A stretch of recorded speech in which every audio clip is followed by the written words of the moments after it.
il est arrivé au même moment, donc il y a à peine quelques jours, hein, quand on s'est eu au Mm. téléphone, il y a à peine Mm. quelques jours, il est arrivé au même moment le Nil. Mm. Donc, ce fameux Anglais, un ancien militaire, en plus, tu vois, Ouais. qui décide donc de marcher sur le Nil. On l'appelle le marcheur du Nil. Tu peux taper sur Internet le marcheur du Nil et tu tombes sur lui, en fait. C'était quand ça? Il a fait ça quand? Euh, mais je sais pas. Alors, il y a deux textes. C'est pour ça que je saurais pas te répondre là. Il y Non, a mais un texte c'est où. hyper récent ou c'est dans les années 40 Non, non, non, c'est récent, hein, vraiment. Hein. Ouais, ouais, c'est récent. Mais voilà, donc je suis tombé dessus.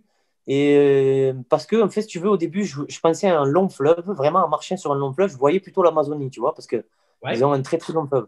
Sauf que Mm. le plus long du monde, c'est celui-ci, c'est le Nil. Mm. De son embouchure jusque. D'accord, je ne savais C'est pas. ça. Ah. Et donc, du coup, je me suis dit, putain, mais attends, solo, enfin, au début, je me suis dit, est-ce que c'est du groupe? Est-ce que c'est ça? Est-ce que c'est ça? Je me suis dit, non, il faut vraiment faire un truc solo, faut vraiment. Bah, c'est un Puis moi, super j'ai besoin. projet, hein. On Ouais, parle là, donc du coup, on est passé de la glace au soleil. J'aimerais bien quand même qu'on revienne juste. Après, tu je t'en prie. continueras sur cette idée du Nil, mais qu'on revienne sur cette épopée, ce truc incroyable qui t'est arrivé quand tu as voulu faire Ah oui, oui, bien sûr. en Namibie, hein, ton Mm. marathon sans boire, sans manger où malheureusement, tu n'as pas réussi parce que ton équipe n'a pas été. Enfin, c'est mon analyse de la situation telle que tu me l'as raconté, hein, mais ton Ouais, équipe ouais, non, mais tu était top, as, totalement raison. était un petit C'est ça. peu lâché, quoi. Hein. Alors, carrément, carrément, l'équipe n'était pas du tout pro, Non, mais mais alors pas du tout. raconte ce qui t'est arrivé. C'est-à-dire que tu avais plus tôt, quoi. Enfin, je vais raconter le truc en 2 secondes et puis tu vas rajouter Vas-y, vas-y. des détails. Donc, ton idée, c'était de faire un marathon, marchant slash courir, sans eau, sans alimentation, en plein désert, en Namibie, donc sous des chaleurs extrêmes. Et tu voulais établir un record du monde sur ce truc-là précisément. Donc, évidemment, sans boire. Sauf qu'à un moment donné, au bout de 30 bornes, 32 kilomètres, je ne sais plus, tu étais tellement déshydraté que tu avais des hallucinations Ouais. et que tes hallucinations te faisaient penser que tu étais arrivé, que tu avais fait les 42 kilomètres. Bon. J'avais entendu, je croyais avoir Voilà, tu entendu entendais des voix, 42. encore une fois, Jeanne d'Arc. Hein. Je vais t'appeler Jeanne d'Arc. Tu entendais des voix, voilà. Sauf que tu n'étais pas, il te manquait 10 bornes, quoi, à peu de choses près. Hein. Ouais. Et tes guides namibiens, eux, te suivaient dans un 4x4, ne t'ont rien dit, pour la simple et bonne raison que toute la réserve d'eau qui était dans la voiture, et à laquelle je n'avais pas accès pendant ton défi, hein, parce que le but c'était de Ouais. sans boire. Mais évidemment, l'eau c'était pour après. Et ben toute ta réserve d'eau, les 10 bouteilles, je crois, et ben les mecs se les sont siphonnés parce que les pauvres, évidemment, ils avaient soif et qu'ils n'ont pas pensé. Eux aussi devaient à un moment donné souffrir de la chaleur. Et puis en voiture, quand tu conduis hyper lentement pour te suivre, je pense qu'ils devaient aussi s'emmerder un peu à mourir. Et donc les mecs, ils t'ont siphonné toute l'eau. Du coup, quand tu es arrivé, enfin, quand tu es arrivé au bout de 32 kilomètres, quand tu n'étais plus toi-même, ils n'ont pas été capables de te dire non, non, il te reste 10 bornes. Ouais. Parce qu'ils ne savaient pas de quoi te dire, quoi, parce qu'ils avaient bu toute l'eau, ils étaient embarrassés, j'imagine, ils étaient un peu aussi déboussolés. C'est ça, je raconte bien l'histoire ou pas? Ouais, c'est ça. Et puis, ben, au final, quand on s'arrête, donc ça faisait des kilomètres et des heures qu'il n'y avait personne en fait sur le. Ben, ça reste un désert. Hein. Ouais. Désert, il fait plus de 400 kilomètres en Namibie. Hein. Mm. Et donc, du coup, voilà, là, je pensais avoir fini. Je demande de l'eau, on me dit qu'il n'y en a plus. Et, euh, et moi, là, en fait, si tu veux, Ça te fait rire, mais c'est pas drôle, quoi. non, non, non, mais j'étais tellement asséché en fait, et j'avais tellement perdu de litres, parce que ça aussi, bon, tu l'as Ouais. pas cité, mais j'avais fait une intoxication alimentaire, vu un jus d'orange chaud que j'avais bu le matin, Ah et ouais. du coup, ça m'avait fait vomir Oh encore là plus, et là. donc perdre encore plus d'eau. Oh là là là là. J'ai vomi 7 fois pendant toute la marche, et donc voilà, il arrive ce moment où donc il n'y a plus d'eau. J'ai les lèvres qui sont collées aux Et un gencives, malade. Oh la j'ai le vache. cerveau qui est au ralenti, je parle, mais très très lentement, en m'entendant penser et en m'entendant parler. Hein. Et j'étais déboussolé total.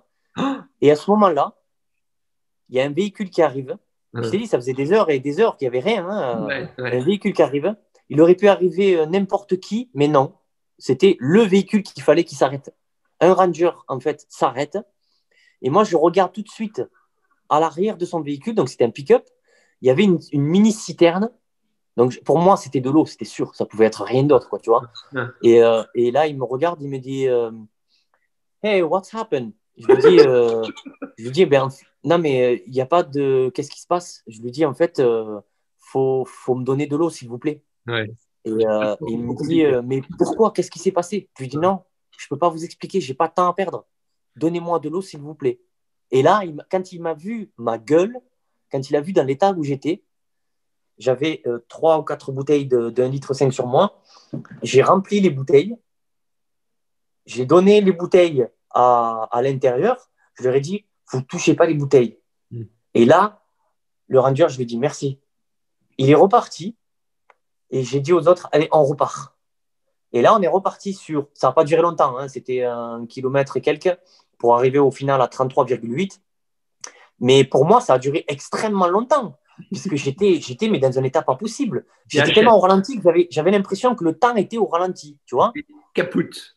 Ouais, les 1 kilomètre qui sont passés, c'était comme si ça faisait 10 heures, en fait, tu vois. Et pour au final, encore une fois, avoir entendu de la bouche donc de quelqu'un qui était de l'équipe, là, par contre, j'ai entendu une voix, 42. Donc, je m'arrête. Moi, dans ma tête, relâché total, en me disant, ça y est, j'ai réussi, 42. Mais eux, ils étaient incroyable, c'est que personne ne te dit, mais non, Claude, tu n'es pas à 42, tu es à 33. Tu sais pourquoi? Oui, c'est incroyable. Mais ça m'aurait énervé, hein, personnellement. Ah oui, j'aurais bien aimé m'énerver, sauf que tout le monde était dans un état, vraiment catastrophique, vraiment. Hein.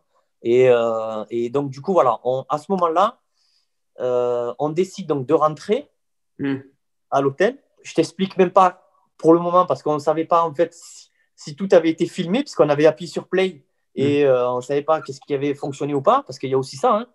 Hein. Derrière, j'avais quand même, je devais faire un JT sur une télévision. J'avais des interviews de retour. J'avais un film il y avait plein de choses, quoi, tu vois. Pour au final, on rentre. Le soir, on se douche, on mange, on boit, on dort. Le lendemain, je me récupère, j'étais comme neuf. Et là, je regarde les outils, entre guillemets. En fait, 90% des outils s'étaient éteints à cause de la chaleur. Parce que ce n'étaient pas des outils pro qui étaient capables de résister à cette chaleur-là. Et le seul qui s'est pas éteint, donc c'était la GoPro que le mec utilisait pour filmer un peu et faire quelques photos, qui aurait pu potentiellement servir, donc au moins pour les médias, tu vois. Sauf qu'à l'intérieur, carte SIM coupée. Donc impossible de la retirer, impossible de retirer les informations. L'enfer. Ouais. Alors du coup, et alors, attends, juste l'origine de cette idée folle. Comment tu l'as vécu cette idée? Alors encore une fois, qu'est-ce qui se passe dans ta tête à toi? Ouais, vous allez comprendre parce que je suis toujours sur un des records du monde d'immersion dans la glace que Wim Hof a détenu pendant un certain moment. Aujourd'hui, c'est un Français qui le détient. Il a fait 2h35 minutes. Sauf qu'à l'époque, il avait fait 1h52 minutes, Wim Hof.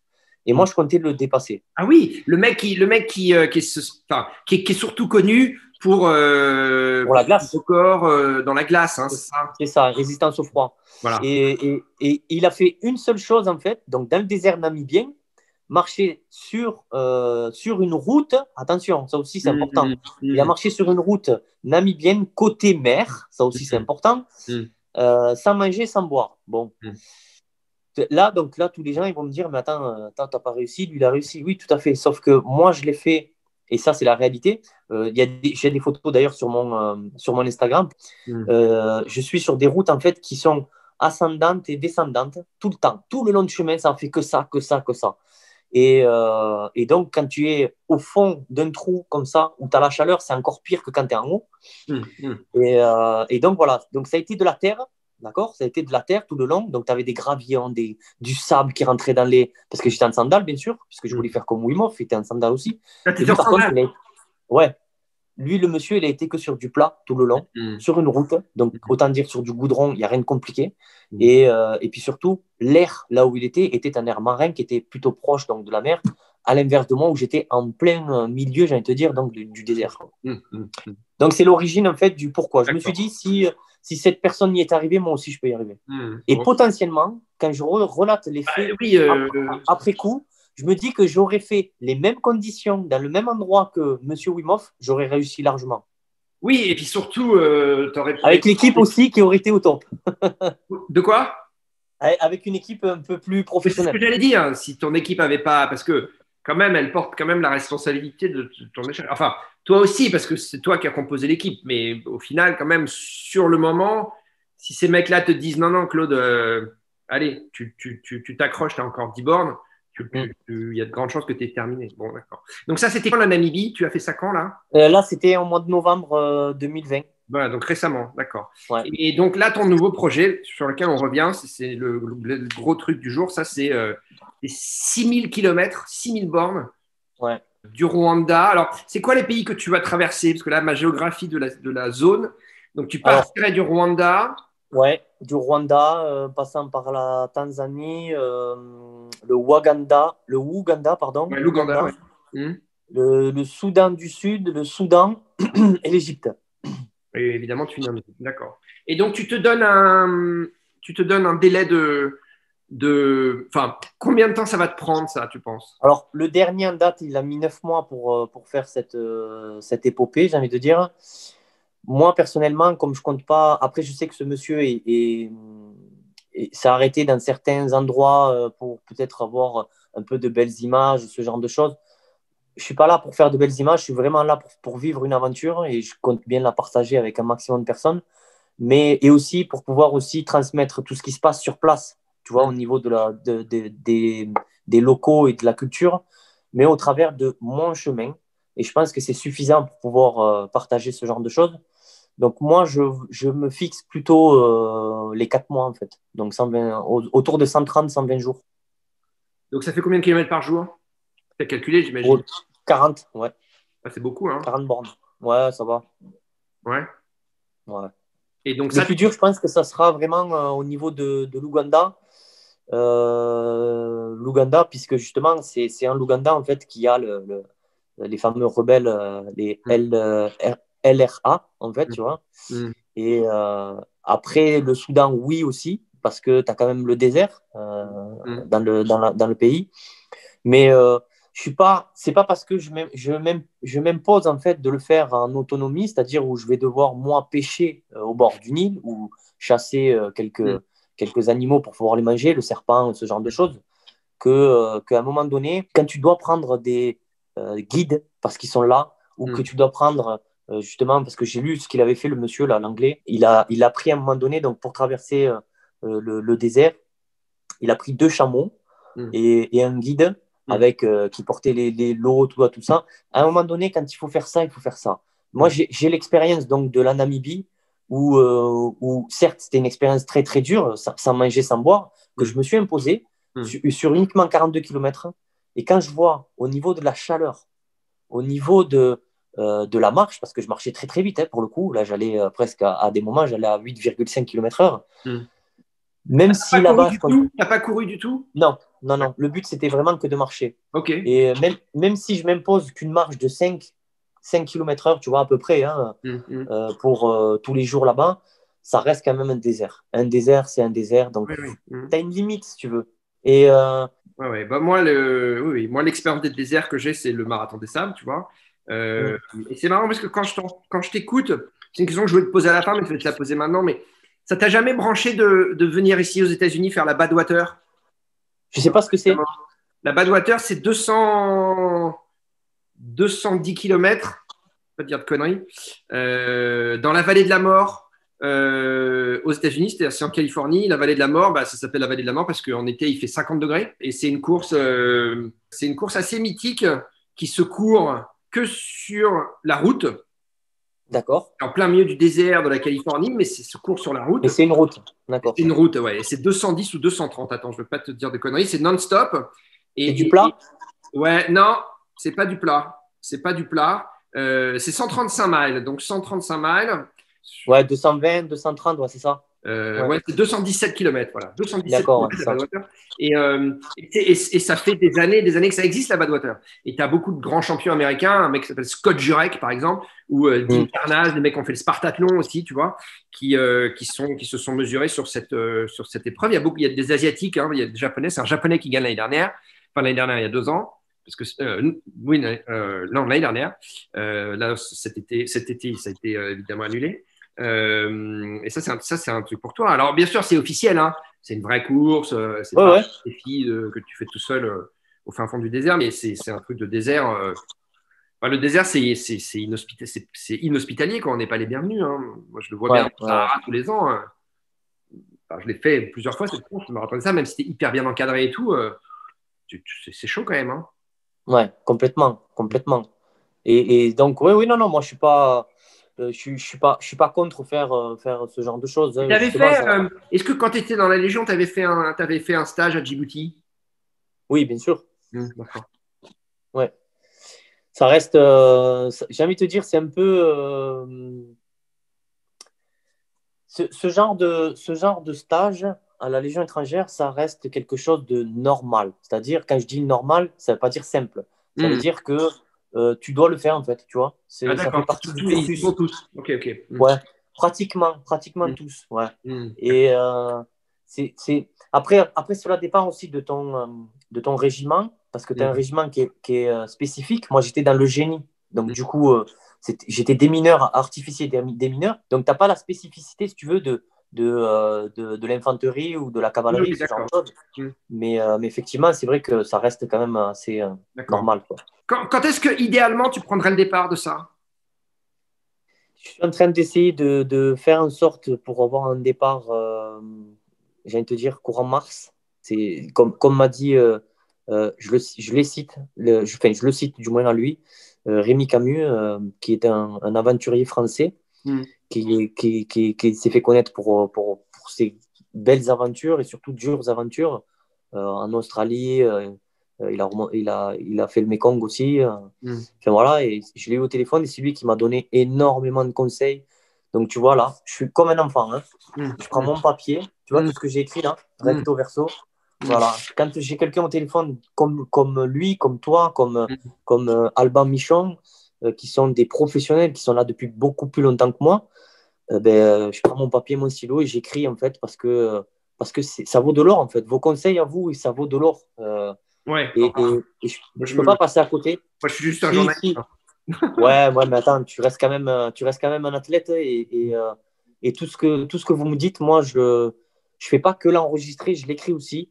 Parce qu'à un moment donné, je pense que on le sait tous, hein, les paroles s'envolent, les écrits restent. Hmm. Donc voilà, je l'écris et puis si à un moment donné, euh, il se passe quelque chose où il y a des écrits me concernant, c'est sûr que ça ressortira. Voilà. Et alors, Donc, j'ai une question quand même par rapport qu'est-ce que tu vas emmener avec toi quand tu vas faire ce défi de 6000 km? Est-ce que tu vas le faire en sandales ou est-ce que tu vas porter des chaussures, des Rangers? Comment tu vas ouais, faire? non, non. Alors, en fait, justement, ça fait partie donc de cette fameuse liste que j'ai devant moi. Hein, Euh, je compte la faire. Si tu veux. Non, hein, on a des chaussures en fait qui sont dites les meilleures militaires, hein. ouais. C'est les Magnum. Je sais pas si ça te parle. C'est une marque, Magnum? Ouais, ouais, ouais, c'est une marque. Ouais. Ok, C'est des chaussures en fait, si tu veux, de marche, d'accord. mais imperméables Ouais, et montantes, hein, des chaussures ouais, vraiment très très hautes et très résistantes. Nous, à la Légion, en fait, si tu veux, on a la Rangers qui ouais. reste une chaussure qui est très solide, Hmm. mais très lourde. Hmm. Alors, à l'inverse, cette chaussure-là Hmm. est très résistante, très légère. Hmm. Donc, du coup, quand tu t'entraînes avec des Rangers et que tu prends ça, tu as l'impression d'avoir des chaussons, quoi, tu Ah vois. oui, d'accord. Et le but, c'est vraiment, en fait, de ne pas avoir les jambes lourdes et ce genre de choses. Et Hmm. c'est vrai que ce type de chaussure aide. Donc, non, je compte bien le faire, on va D'accord. dire, en tenue normale, je vais te dire, avec un pantalon résistant aussi, Hmm. ou short, mais je n'aurai pas 50 000 rechanges, ça c'est clair et net. Bien sûr. Hmm. J'aurai vraiment le strict minimum pour pas Hmm. dire juste un backup, tu vois, Ouais, ouais, bien sûr, bien sûr. sur ce genre de choses. Hmm. Mais je prendrai bien sûr, et ça c'est super important, pour moi et pour ma famille, pour garder le lien, un téléphone satellite Ouais. pour pouvoir communiquer. Voilà. Évidemment, tu emmènes un GPS? GPS, balise et panneaux solaires, chargeur, batterie. Ouais, voilà. Ouais. Vraiment, j'ai envie de te dire, les choses que pourrait prendre quelqu'un qui veut faire même une petite aventure de un week-end ou d'une semaine tout seul, quoi. Et alors, attends, tu as dit un truc intéressant sur tes chaussures. Pourquoi tu veux qu'elles soient imperméables? Parce que, alors, pour plein de raisons. La première, parce que déjà, je peux arriver à un moment donné où il y a des pluies. Ça peut être pas la saison, Ouais. mais apparemment, ouais, il peut y avoir des moments où tu passes, en fait, où tu as de la pluie. Parce que même si, comme je l'ai écrit quelque part, tu passes par l'histoire de l'Égypte, tu passes par des déserts arides, des végétations tropicales et de la savane. Donc, en fait, ce qui est important pour tout marcheur dans le monde, qui fait de la randonnée ou pas, ou marcheur qui veut aller très très loin, il faut des chaussures imperméables parce que il faut toujours, et ça c'est ce qu'on t'apprend en fait à la Légion, il faut toujours avoir les pieds au sec. Toujours. Quoi que tu fasses, il faut toujours avoir les pieds au sec. Pourquoi? Parce que sans tes pieds, il suffit qu'elles soient touchées par l'humidité, que tu commences à avoir des champignons, que tu commences à avoir des crevasses. Et là, alors là, c'est arrêt pendant un certain temps donc de ton expé et du coup, ralentissement total, quoi. Non, mais donc, voilà, mais je pensais que si tu veux que ce que tu allais traverser, c'était davantage des zones désertiques. Mais effectivement, tu as raison, tu as traversé des zones tropicales. Et donc, par définition, tropicale, il y a beaucoup de pluie. Ouais. Donc, c'est une des raisons. Après, c'est sûr que je tâcherai de faire en sorte que tout ce que j'ai, bien sûr, soit imperméable. Parce que voilà, on sait jamais tout ce qui peut arriver. Mais voilà, j'ai quand même eu, c'est ce que je disais tout à l'heure, j'ai eu des super conseils de Rémi Camus. Et d'ailleurs, qui tient à ce que je lui donne des nouvelles donc, de l'avancée de ce projet-là, parce que même pour lui, c'est un projet énorme. Parce que comme je te le disais dès le début, je ne pense pas qu'il y ait quelqu'un qui l'ait fait en solo et en français encore plus. Tu vois. Donc, ça va arriver vite, hein. Ça va arriver vite. Parce que ce que tu fais, c'est hors norme, ça fait rêver les gens. Tu vois, les gens, ils ont tous des boulots, entre guillemets, normaux. Et toi, tu as une vie qui est tellement différente. Ça fait fantasmer, tu vois. On n'a pas forcément envie d'être à ta place, mais ça nous fait fantasmer. Enfin, on a envie, peut-être pas pour de vrai, mais ça nous fait rêver, tu vois. C'est évident. Non, mais c'est très bien, hein. Bravo. Hein. Voilà. Bon, mon ami Claude, je suis ravi qu'on se soit fait ce Zoom. Encore une fois, je te renouvelle mes excuses je te présente mes excuses pour t'avoir fait patienter. Mais c'est super intéressant. Et on se refait ça juste avant que tu partes. Bon, allez. Bonne préparation. Merci, Gaël. Salut. Ciao. Bye. Ciao.